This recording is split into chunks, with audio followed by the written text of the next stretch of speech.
Hey guys, and welcome back to the channel. It's a tough world out there for us N52 328 guys who are looking to gain a bit of power on their car without buying a 335. Earlier this year, a company called Tort Motorsports had released an underdrive pulley for the power steering on the N52. So far, this is the first underdrive pulley that I've seen for N52. It is a 170mm pulley, and it claims to reduce drag by 35%. It works with the stock belt, and it's very affordable at only $89. If you don't know the concept behind underdrive pulleys, you might want to look it up because I might not explain it too well. But essentially, it's a larger size pulley that you would install onto accessories like the alternator, the power steering pump in our case. Since it's a larger size pulley, it would take a longer time to complete a rotation. So essentially, you reduce the power going to the accessory in exchange for less drag on the engine. Otherwise, more horsepower. Now don't expect it to be a life-changing upgrade, but the way I build my car, I try to seek power gains from every avenue that I can find. Every ounce counts on the N52,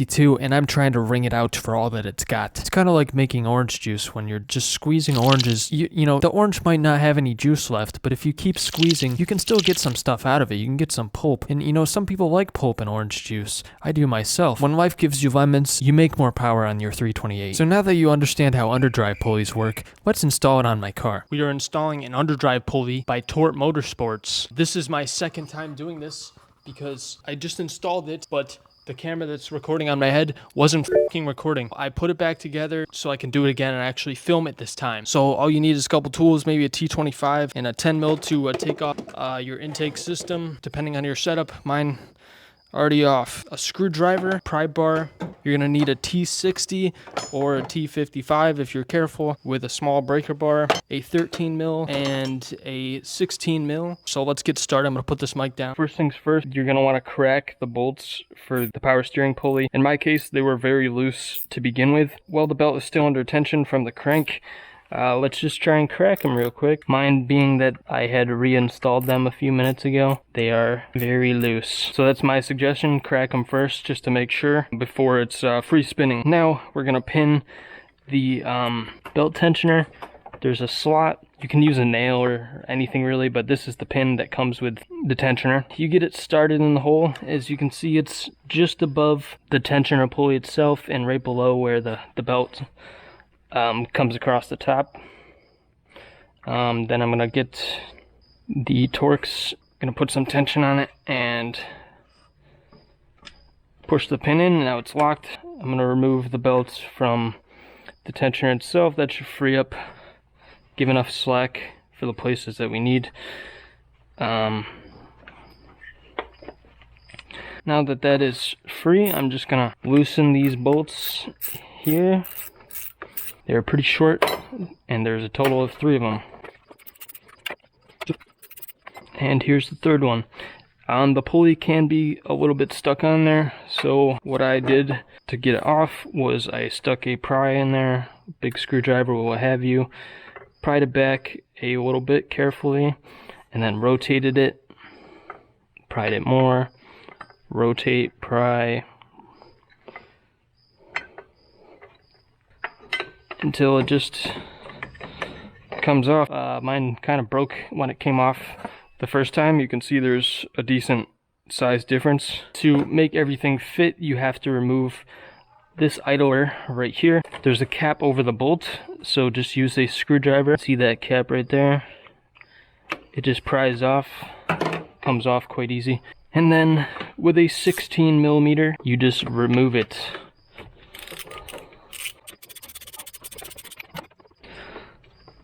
There's this. Don't need it. Just gonna try and get it lined back up.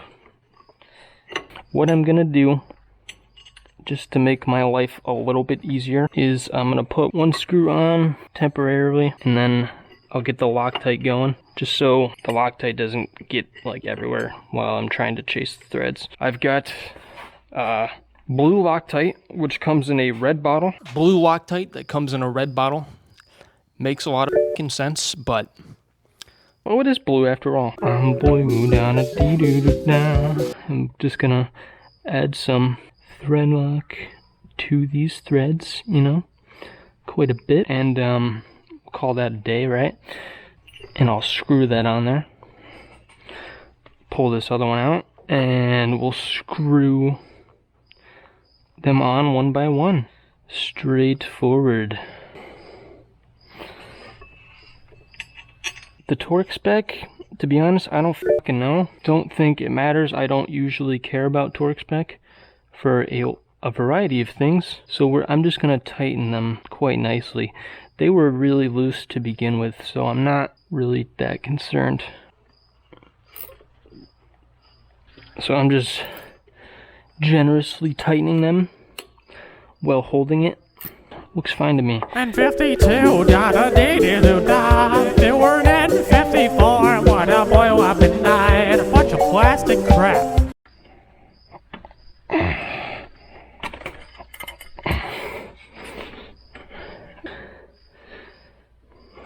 So to get it to stretch far enough back, the pin's got to be out. Highly recommend actually using a T60 instead of a T55 like I'm doing right now. Now I'm just going to make sure all the teeth are on the tracks properly. It's always very important.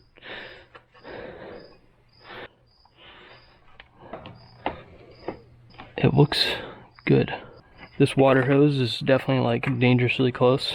Yeah, I'll get some zip ties going for that. We don't want it touching, but that looks pretty sexy if you ask me. Now all that's left is to start the car and watch the belt get sucked through the front crank seal.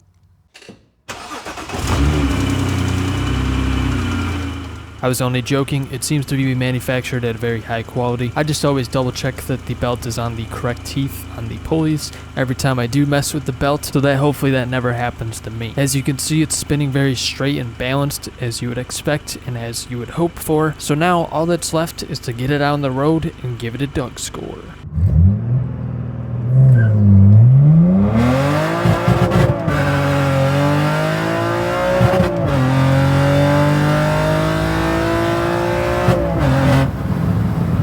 So that was a very recent launch of the car. It's tough to notice how much of a difference that it made. If anything, it was very subtle, but I'm down with the concept of anything that might put more power down to the wheels. And I find this one cheap enough to just say, why not? It's maybe not the first thing that I would do if I were trying to make a substantial power gain, because it's not going to throw you in the seat. It's probably just a few extra horsepower, and I'm always willing to throw a few extra horses into my pasture, and there didn't seem to be much of a compromise at all. I might have noticed a slight increase in the weight of the steering wheel, which I only felt at very low speeds, such as moving out of my driveway. But anyways, that is about all for the installation of the Tort Motorsport power steering underdrive pulley. If you're interested in buying one, I'll put the link in the description below. I'm definitely looking forward to more companies popping up like this one and just creating N52 stuff. And we need to show these companies that there is demand for aftermarket N52 stuff. But anyways, that is going to do it for this video. Thanks for watching. I hope it helped you in some way or another. Subscribe for more N52 stuff, and we'll see you later.